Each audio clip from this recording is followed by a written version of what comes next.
not rendering evil for evil, or railing for railing, but contrariwise blessing, knowing that ye are thereunto called, that ye should inherit a blessing.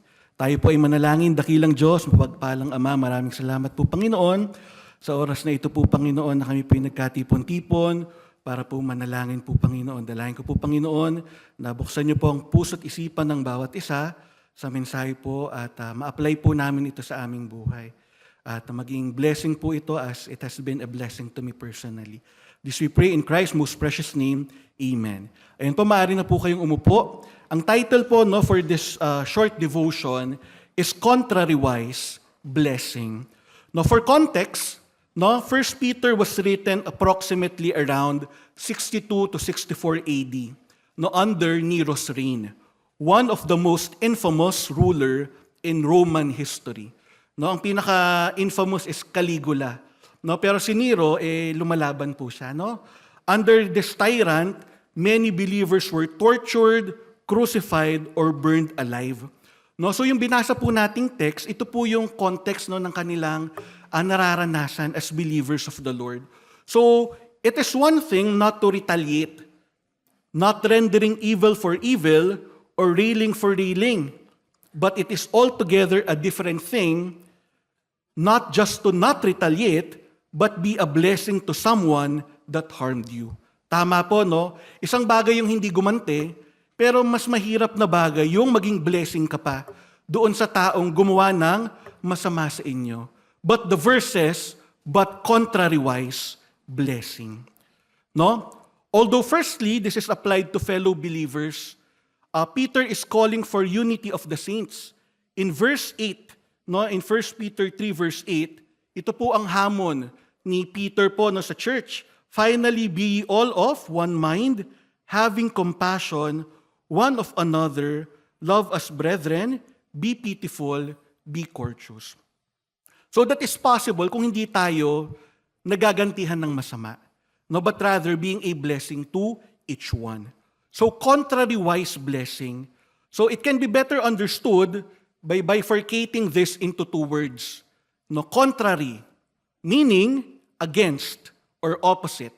And wise means wisdom. This biblical principle then is contrary to the wisdom of the world.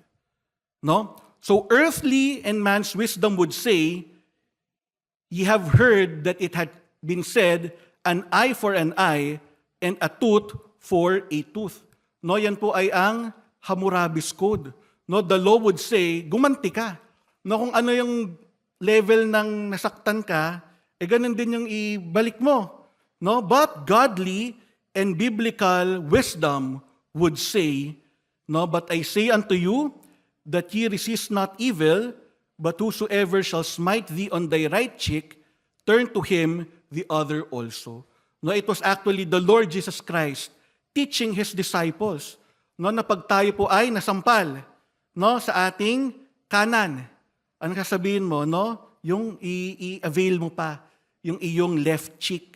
So lahat tayo in the flesh ay nararanasan at mararanasan natin to. Practically, for example, ako po, yung message na to para po sa akin Kasi mahilig po ako. Pero ang sabi dito, pag hindi ka, for example, binati sa birthday mo, magtatampo ka. Tatandaan mo yon at, hindi ko din to babatiin pag birthday niya. Tapos pag pinutok yung balloon, alam niyo ba yan? Puputukin mo din yung balloon mo. Hindi, sasabihin mo, not my type. Parang ganyan. Pag kunyari, hindi ka nagustuhan, hindi ka gusto, hindi ko na din gusto. Para parehas kami. Parang gano'n. Minsan, generational ang ganti natin. Meron po akong experience while I was in SGV. Sabi sa akin, hindi ako tuturuan. Kasi daw, nang bago pa lang siya, hindi rin siya tuturuan. So yung na-experience niyang masama doon sa senior niya, pinaparanas niya sa amin. At makikita natin, totoo yan. Yung lolo, minumura yung tatay. Yung tatay, lumaking palamura. Minumura yung anak. Yung anak, magiging palamura din. No, generational yung ganti natin. No? At ito, tandaan po natin to, quotation, hurt people, hurt people. Oh. No, pero totoo po yan, no? Pag ikaw po ay nasaktan, no, ang tendency mo, kahit consciously or subconsciously, gumanti ka din. No, love people, love people. At tayo po yan. No, bilang mga inibig ng Panginoon, experience the love of God, no, we should be able to love other people. And, letter C, God's people, although hurt, love people. So why be a blessing? No, bakit nga ba dapat tayong maging blessing? Makita po natin in verse 10 and 11, for good days and peace. No, sabi po dito, for he that will love life and see good days. Let him refrain his tongue from evil and his lips that they speak no guile. Kung mahal mo ang buhay at nais mong makakita ng magandang mga araw, no? Yung dila mo ay ilayo mo sa kasamaan. No, at ang iyong labi ay huwag magsalita ng may katusuhan. No, in verse 11, let him eschew evil, no, and do good. Hindi lang sa salita, kundi sa gawa. Let him seek peace and ensue it. So this is the challenge, no, of Peter, no, for us to live harmoniously with both believers and unbelievers. No, kung marites ka, maraming may galit sa iyo. No, pag sinungaling ka, tuso ka, gumagawa ka ng kasamaan sa iba, no, are you able to find peace? No, hindi din po no. Pero if you become a blessing, no, even to those that do harm to you, actually minsan nagbabago din sila. No, they also become a blessing to you. No? So be not overcome of evil, but overcome evil with good. No, alam po natin yan in Romans 12 verse 21. This is not actually parang hinahayaan natin yung masama, no, to happen, no, to proliferate, hindi po no. But we are fighting evil with good. No, kaya pag ako po ay sinabihan, preacher, ang taba mo. Anong tugon ko? Ngiti. Yan. Ngingitian ko lang kayo. Yan, blessing. No, be a blessing. Tapos, anong prayer ko? Psalm 140 verse 1. Deliver me, O Lord, from the evil man. Preserve me from the violent man. Ayan, alis na ako. No, hindi na ako makikipag-usap. Mahirap ang hirap ng topic na yun No, tapos tuturuan nila ako paano pumayat. Alam ko na po. No, napanood ko na lahat sa YouTube. No, meron na din po akong coach. Mahirap lang po talagang gawin. No, pag 2 beses, sinabihan ulit ako, Psalm 109 verse 6. Ayan. Ano na yung prayer ko sa kanya? Set thou a wicked man over him, and let Satan stand. Ayan, at his right hand. Ako na mga prayer yan ni David, no? Grabe, no? Ang tindi, no? Prayer ni David sa kanyang mga kaaway. No? Pero, gantihan natin ng kabutihan. No? For us to able to live harmoniously. No? Hindi po kasi mapagkakaila sa ating eklesiya. We have different personalities, no, and different upbringings. No? Pero if we want to be united, no, let us be a blessing to one another. Paano?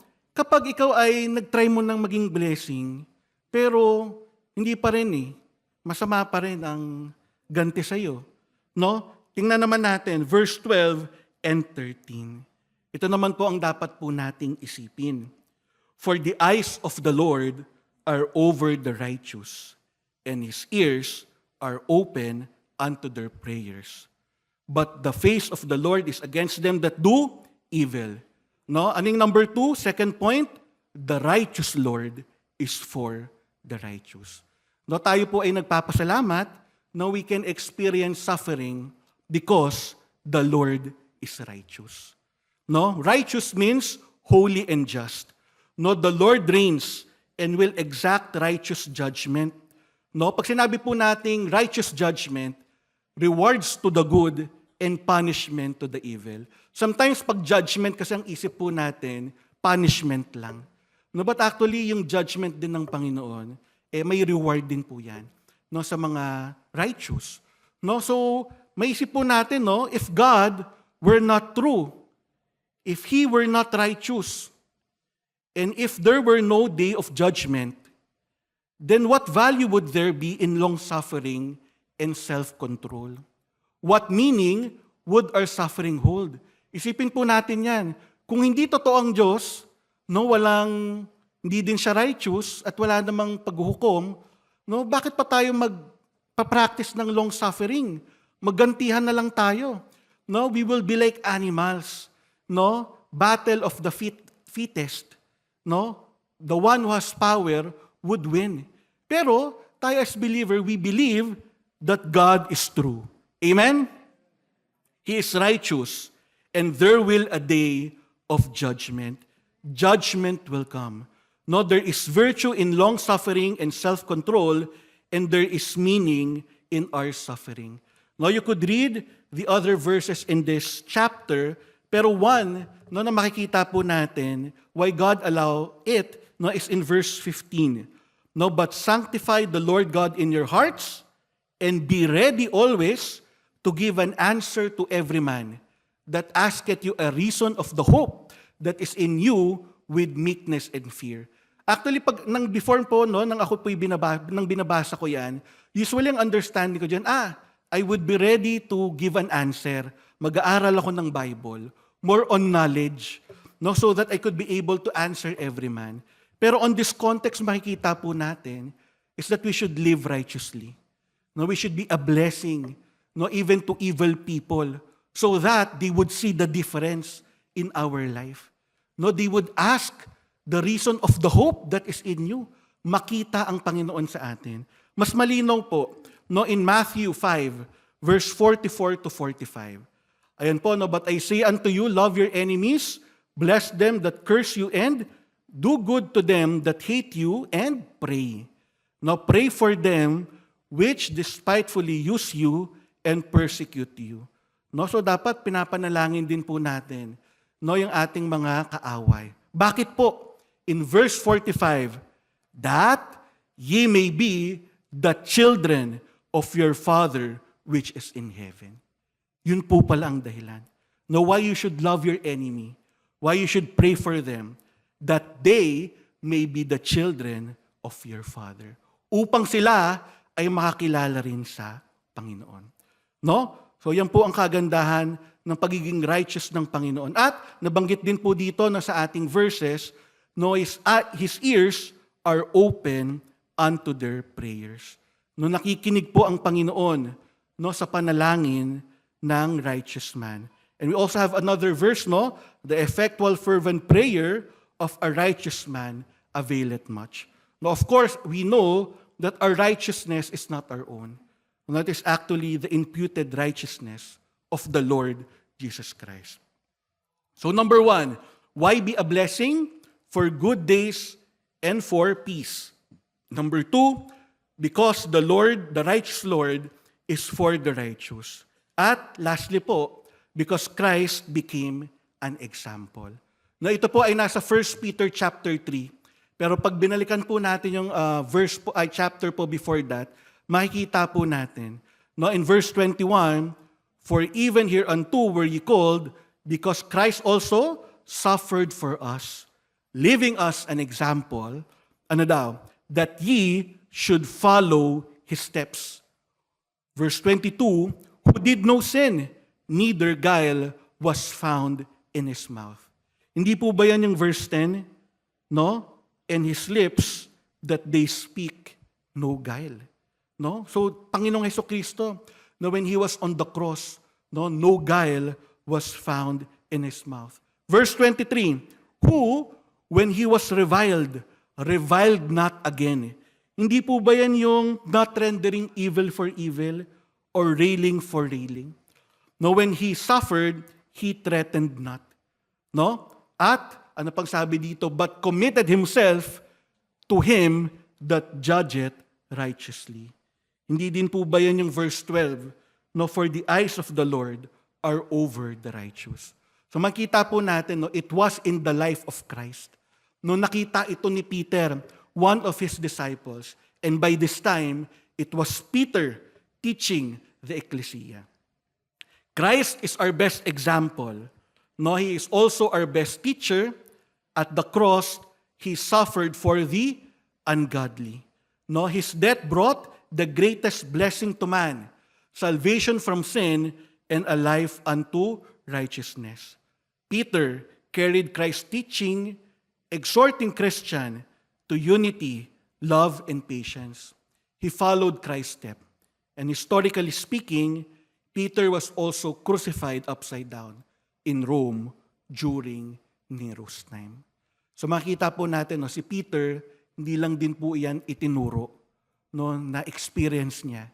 Similarly, no, like a teacher to his student, a discipler to his disciple, no, Peter experienced, no, what he teach.